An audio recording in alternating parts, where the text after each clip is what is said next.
Pa gremo na tip številka 29.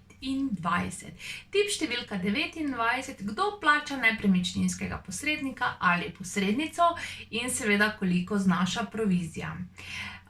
Zdaj provizija, jaz bi rajši rekla temu nagrada za uspešno opravljeno delo. Nagrada za uspešno opravljeno delo lahko po zakonu znaša največ 4%, kdo pa plača nepremičninskega posrednika ali posrednico, pa vedno naročnik, tak je vsaj po črki zakona.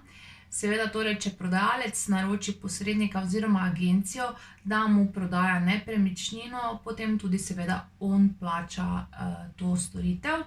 Vem pa, da recimo v Ljubljani imajo običaj, da plača 2% kupec, 2% prodajalec, ampak to je potem seveda vse stvar dogovora. Če pa so še kakšna dodatna oziroma specifična vprašanja na to temo, pa mi lahko seveda pišete.